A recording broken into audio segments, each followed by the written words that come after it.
যাকে নিজের পৃথিবী ভেবেছিলেন সেই যদি আপনার কবরের মাটি গাড়ে কেমন লাগবে আপনার? শিবা যাকে দেবীর মতো পূজা করেছিল সেই ইন্দুই তার রক্ত দিয়ে নিজের নতুন জীবনের সিঁড়ি তৈরি করলো। একতরফা প্রেম নয়, এটা হলো ভালোবাসার নামে পিঠে এক বিষাক্ত ছুরির গল্প। কেন নিজের প্রেমিককেই খুনের সুপারি দিল ইন্দু? আর শিবাই বা কেন মরার আগে তাকে অভিশাপ দিয়ে গেল? বিশ্বাসঘাতকতার এমন এক বিভৎস রূপ আগে কখনো দেখেন নাই। শিবা যাকে দেবীর মতো ভালোবেসেছিল সেই ইন্দুই তাকে ব্যবহার করেছিল শুধু নিজের লালসা মেটানোর একটা বস্তু হিসেবে। তো হাই, আমি মিকাইল ইসলাম, সিনেমিকাইল ইউটিউব চ্যানেলের নতুন আরও একটা ভিডিওতে আপনাকে স্বাগতম। আজকে আমি যে মুভিটা এক্সপ্লেন করতে যাচ্ছি সেই মুভিটা 2018 সালে মুক্তিপ্রাপ্ত তেলুগু ভাষায় নির্মিত masterpiece action romantic thriller movie. মুভিটার নাম RX-100। মুভির শুরুতেই আমরা দেখি আত্রিয়াপুরাম নামের একটা গ্রাম, যেখানে সাত সকালে একটা বাস এসে থামে আর সেখান থেকে নামে কালী নামের এক লোক। কিন্তু আসল ধামাকা শুরু হয় পরদিন সকালে। গল্পের হিরো শিবা তার X-100 বাইকটা নিয়ে ঝড়ের গতিতে কালীর বাড়ির দিকে আসে। বাড়িতে ঢুকেই কোনো কথাবার্তা ছাড়াই কালীকে নির্দয়ভাবে কেলাতে থাকে। এখানে আপনার মনে হতেই পারে হুট করে এসে এভাবে ঝামেলা করার কারণ কি? আসলে এর পেছনে 3 বছরের পুরনো একটা জেদ লুকিয়ে আছে। 3 বছর আগে এই কালী স্থানীয় নেতা বিশ্বনাথের কথায় শিবাকে খুব বাজেভাবে ধোলাই করেছিল। শিবা সে অপমানের বদলা নিতে আজ কালীর একটা হাত ভেঙে দেয়। এরপরের দৃশ্যে আমরা দেখি নেতা বিশ্বনাথকে। সে হাসপাতালে গিয়ে কালীকে টাকা দেয় আর ভাব দেখায় যেন সে খুব বড় সমাজসেবক, কিন্তু লোকচক্ষুর আড়ালে সে অন্য এক মানুষ, অন্য লেভেলের খেলোয়াড়। অন্যদিকে শিবাকে থানায় নিয়ে গিয়ে প্রচণ্ড টর্চার করছিল। ঠিক সেই সময় দেবদূতের মতো হাজির হয় শিবা ছোট থেকে যার কাছে বড় হয়েছে, মানে তার ড্যাডি। সে শিবাকে সেখান থেকে ছাড়িয়ে নিয়ে আসে। ফেরার পথে ড্যাডি শিবাকে বোঝানোর চেষ্টা করে যে এই কালীর সাথে ঝামেলা করে নিজের জীবন বিপন্ন করার কোনো মানে হয় না। সে শিবাকে অনুরোধ করে এই গ্রাম ছেড়ে অন্য কোথাও চলে যেতে, কিন্তু শিবা সে তো এক রুখা। শিবা ড্যাডিকে বলে, তুমি আমার কাছে জীবন চাইলে আমি জীবন দিয়ে দিব, কিন্তু যা পাওয়ার জন্য আমি এখানে পড়ে আছি সেটা না পাওয়া পর্যন্ত এই গ্রাম ছেড়ে আমি এক পাও নড়ব না। এই কথা বলে শিবা তার বাইক নিয়ে সেখান থেকে চলে যায়। ও আচ্ছা, একটা তথ্য দিয়ে রাখি, এই ড্যাডি মূলত শিবার আপন বাবা না, ওনার নামই ড্যাডি। আর শিবা তার আন্ডারে কাজ করে। শিবার অবস্থা এখন শোচনীয়। সে এখন নেশায় বুঁদ হয়ে থাকে সারাদিন, সিগারেট ফোঁকে আর হাতের সামনে যাকে পায় তার সাথে ঝামেলা করে। সে যেন এক আস্ত আগ্নেয়গিরি হয়ে উঠেছে। মাঝে মাঝে সে তার পুরনো প্রেমিকা ইন্দুর বাড়ির সামনে গিয়ে দাঁড়িয়ে থাকে। এক রাতের আগের মাথায় সে বিশ্বনাথের ক্ষেতের সব শস্য পুড়িয়ে ছাই করে দেয়।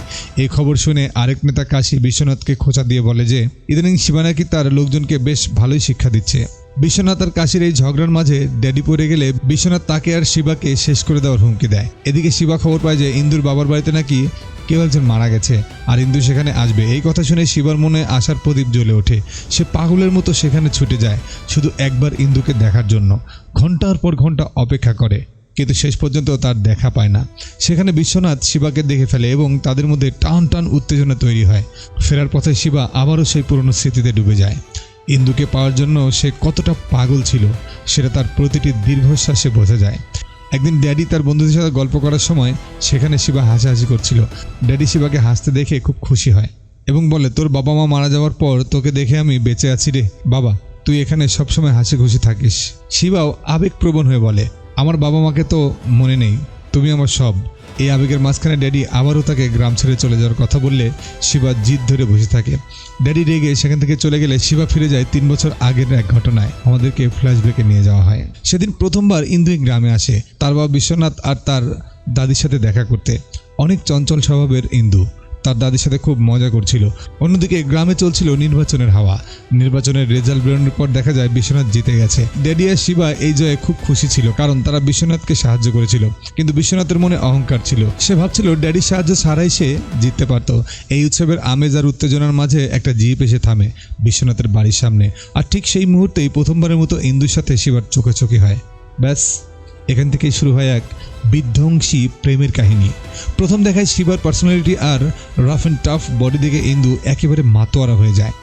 বুঝতেই পারছেন, ইন্দু শিবার দিক থেকে চোখ ফেরাতেই পারছিল না। ওদিকে ড্যাডি যখন বিশ্বনাথকে জেতার জন্য অভিনন্দন জানাতে যায়, বিশ্বনাথ তখন বেশ ভাব নিয়ে শিবাকে তার থিয়েটার বা নাটকের কাজ নিয়ে টুকটাক প্রশ্ন করে। শিবাও খুব বিনয়ের সাথে সব উত্তর দেয়। সব ঠিকঠাক চলছিল, কিন্তু নিয়তি তখন আড়ালে অন্য কোনো ছক কষছিল। ড্যাডি যখন শিবাকে ভেতরে গিয়ে খাবারের তদারকি করতে বলে, শিবা রান্নাঘরের দিকে যায়। সেখানে বিশ্বনাথের স্ত্রীর সাথে তার দেখা হয়। তিনি বেশ আদর করে শিবাকে পাকড়া খেতে দিয়ে কোনো কাজে বাইরে চলে যান। ঠিক সেই সময়ই হুট করে সামনে আসে ইন্দু। সে শিবাকে একা পেয়ে জ্বালানোর সুযোগটা হাতছাড়া করে না, এমনকি মজা করে শিবার গায়ের সাথে ঘেঁষাঘেঁষু করে। শিবা কিছু বুঝে ওঠার আগেই ইন্দু শিবাকে দোষ দিতে শুরু করে যে শিবা নাকি তাকে টাচ করেছে, কিন্তু পরক্ষণেই ধরা পড়ে যাওয়ার ভয়ে সে সেখান থেকে হাসতে হাসতে পালিয়ে যায়। এই ছোট্ট ছোট্ট খুনছুটিগুলো যে সামনে বড় কোনো ঝড়ের পূর্বাভাস দিচ্ছে সেটা তখনও কেউ কল্পনাও করেনি। এর পরের দিনই গ্রামে একটা হুলস্থুল কাণ্ড ঘটে যায়। কিছু লোকজন নাচের ছলে বিশ্বনাথের বাড়ির সামনে এসে অতর্কিত হামলা চালায়। তাদের উদ্দেশ্য ছিল একটাই, বিশ্বনাথকে শেষ করে দেওয়া। কিন্তু সেখানে ড্যাডি আর শিবা থাকায় সম্ভব হয় না। তারা দুজনে মিলে নিজেদের জীবন বাজি রেখে বিশ্বনাথকে মৃত্যুর মুখ থেকে বাঁচিয়ে আনে। শিবা তাদের পেছনে ধাওয়া করে ঠিকই, তবে তারা কোনো মতো পালিয়ে যায়। ড্যাডি তখন বিশ্বনাথকে সতর্ক করে দেয় যে এইসব ওই কাশিরই কাজ। বিশ্বনাথ তখন ফুঁসতে থাকে আর বলে সে কাশীনাথকে দেখে নেবে। অন্যদিকে কাশীর কাছে যখন খবর যায় যে বিশ্বনাথ বেঁচে গেছে, সে একদমই বিচলিত হয় না, বরং সে অট্ট হাসি হেসে বলে বিশ্বনাথ এখন ভয়ে কুঁকড়ে আছে, সে নিজেই এখন আপোস করতে আসবে। রাজনীতির এই নোংরা খেলা তখন তুঙ্গে। এরই মাঝে একদিন বিশ্বনাথের মায়ের দাওয়াতে শিবা তাদের বাড়িতে যায়। তিনি শিবাকে বলেন তাকে মন্দির থেকে নিয়ে যেতে। তারা যখন গাড়িতে উঠতেই যাবে ঠিক তখনই ইন্দু বাহানা ধরে সেও মন্দিরে যাবে।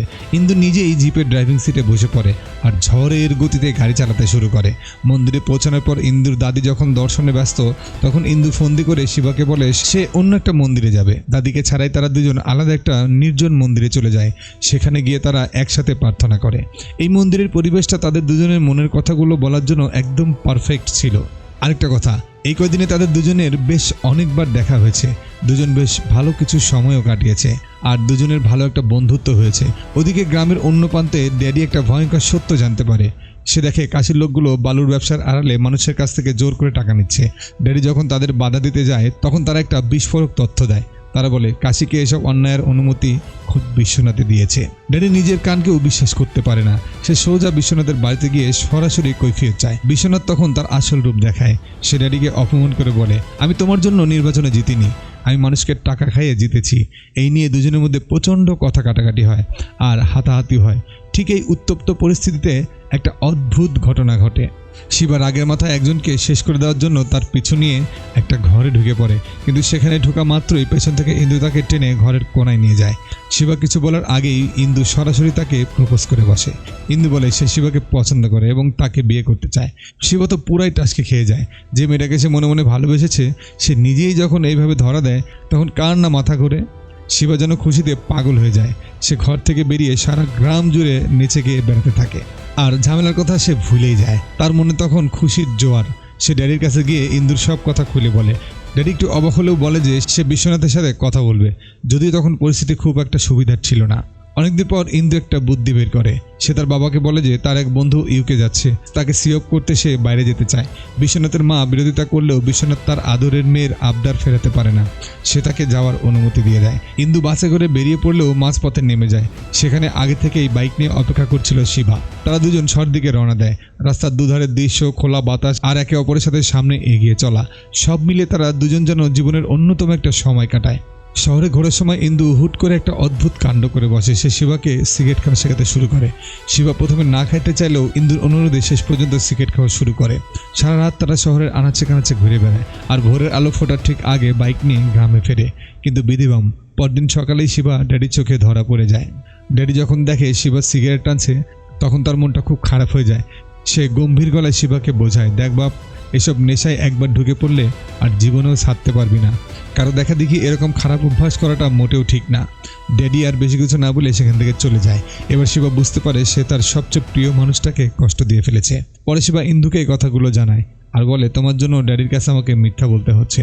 তখন ইন্দু খুব হালকাভাবে উত্তর দেয়, আরে সামনে তো আরও এরকম অনেক মিথ্যা বলতে হবে। একথা বলে ইন্দু আবারও শিবার সাথে রোমান্টিক হয়ে পড়ে এবং তাকে এবার রোমান্টিক হওয়া শেখাতে শুরু করে। ধীরে ধীরে তাদের এই মেলামেশা আরও বাড়তে থাকে। একদিন শিবার থিয়েটারে বসে গল্প করার সময় ইন্দু জিজ্ঞাসা করে, আমাদের এই ভালোবাসার কথা আর কে কে জানে? শিবা বলে, শুধু ড্যাডিকে সব জানিয়েছে। এরপর তারা যখন একে অপরের সান্নিধ্যে হারিয়ে যাচ্ছিল, শিবা চেয়েছিল তাদের একটা ছবি তুলে রাখতে, কিন্তু ইন্দু কেন যেন ছবি তুলতে একদম না করে দেয়। পরের দিশে দেখি শিবা তার ফোনে মন দিয়ে একটা ছবি দেখছে আর হাসছে। তখন ড্যাডি আড়ালে দাঁড়িয়ে সব কিছু দেখে আর শিবাকে কাছে ডেকে খুব সুন্দর করে একটা কথা বলে। ড্যাডি বলে, শোন বাবা, প্রেমে পড়ার সুযোগ তো সবাই পায়, কিন্তু ভালোবাসার মানুষের সাথে সারা জীবন থাকার ভাগ্য খুব কম লোকেরই হয়। তুই খুশি থাক, আমি নিজে গিয়ে বিশ্বনাথের সাথে তোদের বিয়ের কথা বলবো। ড্যাডির এই আশ্বাস যেন শিবার মনে নতুন বল যোগ করে। এর মধ্যেই ইন্দু ফোন করে বলে বাড়িতে কেউ নেই, তাই শিবা যেন খুব জলদি চলে আসে। শিবা আর দেরি না করে সেখানে ছুটে যায় এবং সেদিন তারা তাদের মধ্যে ঘনিষ্ঠতার আর কিছুই বাকি রাখে না। এভাবে তাদের প্রতিদিনের দেখা করা আর মেলামেশা একটা নিয়মিত অভ্যাসে পরিণত হয়। তবে গল্পের মোড় ঘুরতে শুরু করে তখন, যখন ইন্দু শিবাকে বলে যে বিশ্বনাথ নাকি তার আসল বাবা না, সে তার চাচা, আর তার বাবা নাকি আমেরিকা থাকে। শিবা একটু অবাক হয়ে বলে, যদি তোমার বাবা আমাদের ভালোবাসার মাঝখানে আসে তবে কি হবে? ইন্দু তখন হেসে উত্তর দেয়, আরে সমস্যা হবে না। ইন্দুর হঠাৎ এমন কথা শুনে শিবা কিছুটা রেগে যায় এবং সেখান থেকে বেরিয়ে আসে, কারণ ইন্দু সমস্ত বিষয়গুলোকে একদম হালকাভাবে নিচ্ছে, কোনো বিষয় যেন সিরিয়াস নিচ্ছে না। এমনকি শিবার এখন যেন মনে হচ্ছিল ইন্দু হয়তো তাদের সম্পর্কটাকেও সিরিয়াসলি নিচ্ছে না।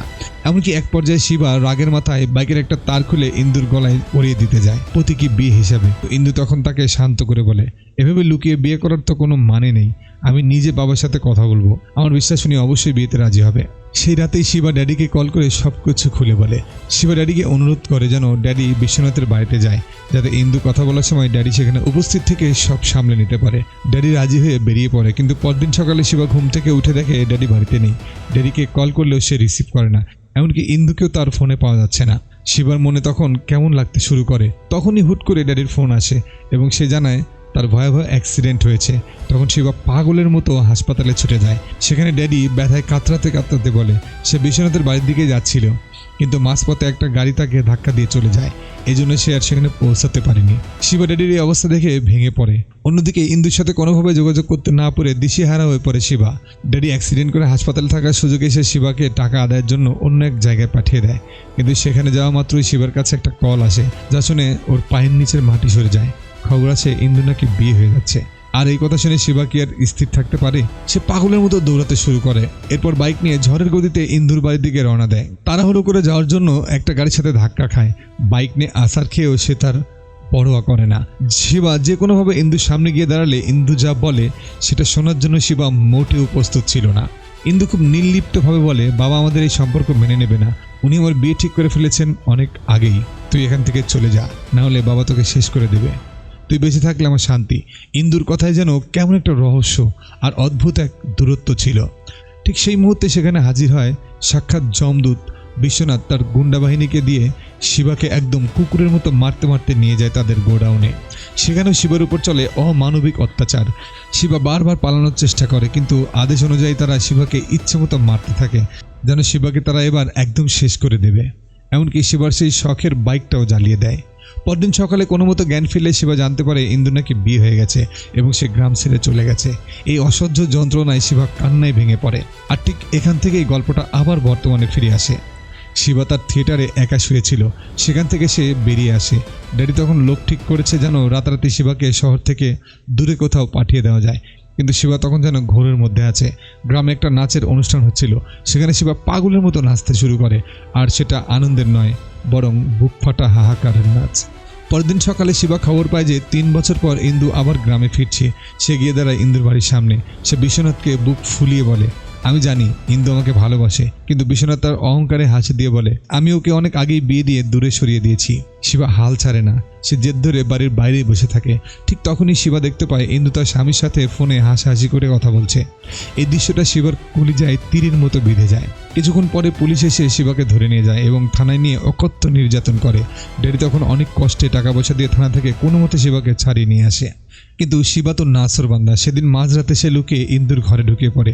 সে দেখে ইন্দু খুব শান্তিতে ঘুমাচ্ছে। জেগে উঠলে শিবা তার সব কষ্ট উজাড় করে দেয়। সে বলে, বিগত 3টা বছর আমি কিভাবে কাটিয়েছি তুই জানিস? পাগলের মতো তোকে খুঁজেছি।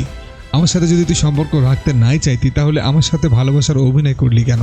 শিবা তখন নিজের উপর নিয়ন্ত্রণ হারিয়ে ইন্দুকে বেঁধে ফেলে। সে বলে, আমাদের মাঝখানে যে আসবে তাকে আমি শেষ করে দেব।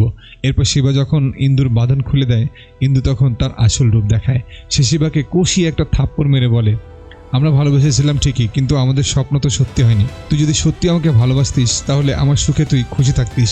কেন তুই আমার জীবনটা নষ্ট করছিস? আমি তো ভালোই আছি, আমি তো সুখেই আছি। কেন তোর সহ্য হচ্ছে না? তুই চলে যা এখান থেকে। শিবা তখন বিশ্বাস করতে পারছিল না যে এটা ইন্দুর নিজের কথা। সেভাবে হয়তো ইন্দু তার বাবার হয়ে এসব বলতেছে, ঠিক তখনই বিশ্বনাথ তার ড্যাডি সেখানে চলে আসে। ড্যাডি শিবাকে সেখান থেকে টেনে হিঁচড়ে বাইরে নিয়ে যায়। শিবা তখন একাধারে হতাশায় আর রাগে ফেটে পড়ে। ফেরার পথে ড্যাডি বারবার অনুরোধ করে যেন শিবা এই গ্রাম ছেড়ে চলে যায়, কিন্তু শিবা ড্যাডিটাকে একটা ঘরের ভিতরে আটকে রাখে। ড্যাডি তখন তার এক লোককে ফিসফিস করে বলে শিবা তো আসল সত্যটা জানেই না। এখন প্রশ্ন হলো সেই আসল সত্যটা কি? ইন্দু কি সত্যিই ভয় পেয়ে এসব করেছে, নাকি এর পেছনে কোনো বিভৎস সত্য লুকিয়ে রয়েছে? দেখতে থাকেন, সামনে গিয়ে জানতে পারবেন। আসলে আমরা যা দেখি সবসময় তা সত্যি হয় না। ড্যাডি শিবাকে যে আসল সত্যটা বলার সাহস পাচ্ছিল না, সেটা শুনলে যে কারো রক্ত ঠান্ডা হয়ে যাবে। চলেন জেনে আসি আসলে কি হয়েছিল সেদিন সকালে না রাতেই ড্যাডি বিশ্বনাথের বাড়িতে গিয়েছিলেন শিবা আর ইন্দুর বিয়ের কথা বলতে। তখন আড়াল থেকে সে যা শুনেছিল তা ছিল একটা বিভৎস সত্য। ড্যাডি দেখেছিল ইন্দু তার বাবার সাথে খুব স্বাভাবিকভাবে কথা বলছে, আর শিবাকে মূলত সে মিথ্যা বলেছে যে সে তার চাচা, মূলত বিশ্বনাথই তার বাবা। আর সেখানে সে কিন্তু শিবার কথা বলছিল না। ইন্দু তার বাবাকে বলছিল সে মহেশ নামের একটা ছেলেকে ভালোবাসে এবং তাকে বিয়ে করতে চায়। এই মহেশ ছিল ইন্দুর কলেজের বন্ধু, যে এখন আমেরিকায় খুব ভালো একটা চাকরি করে। ইন্দু তখন স্পষ্ট জানিয়ে দেয় যে সে মহেশকে ছাড়া আর কাউকে বিয়ে করবে না। মেয়ের এমন বড়লোকের ঘরে জামাই পাওয়ার কথা শুনে বিশ্বনাথ খুশি মনে রাজি হয়। ড্যাডি আড়াল থেকে পুরো জালিয়াতিটা শুনে এবং সেখান থেকে ফেরার পথেই তার ওই অ্যাক্সিডেন্টটা ঘটে। ড্যাডি জানতো এই কথা শুনলেই শিবা নিজেকে সামলাতে পারবে না, হয়তো বড় কোনো অঘটন ঘটিয়ে ফেলবে, তাই সে চুপ ছিল। কিন্তু ড্যাডি পরে একবার লুকিয়ে ইন্দুর সাথে দেখা করতে গিয়েছিল।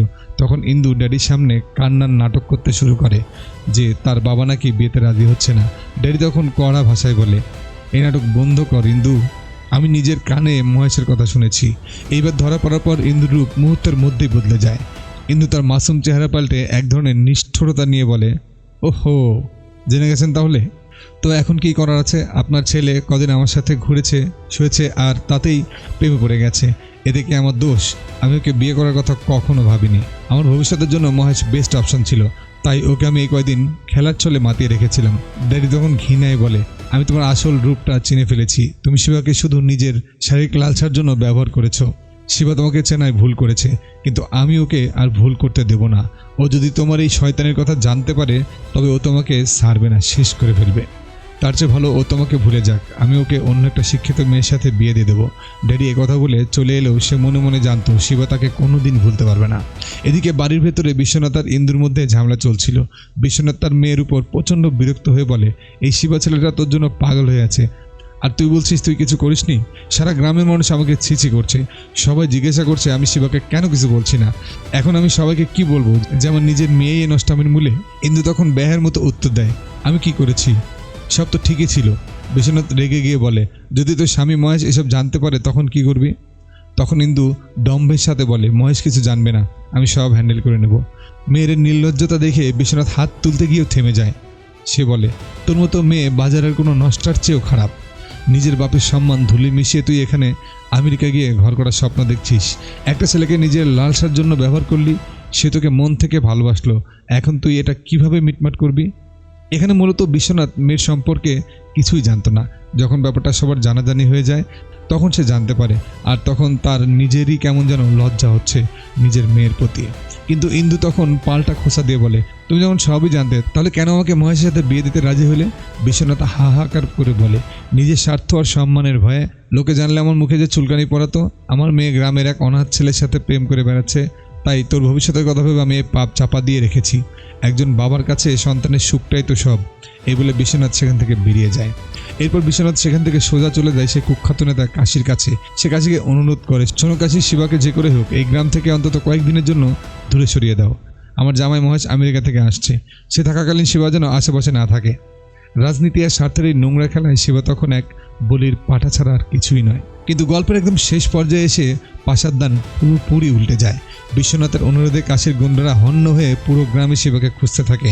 তারা যখন শিবাকে একা পায় তখন পঙ্গপালের মতো তার উপর ঝাঁপিয়ে পড়ে। কিন্তু শিবা তো তখন শোক আর রাগে একটা জ্যান্ত আগ্নেয়গিরি। সে একাই ডজন খানেক গুন্ডাকে ধুলোয় মিশিয়ে দেয়।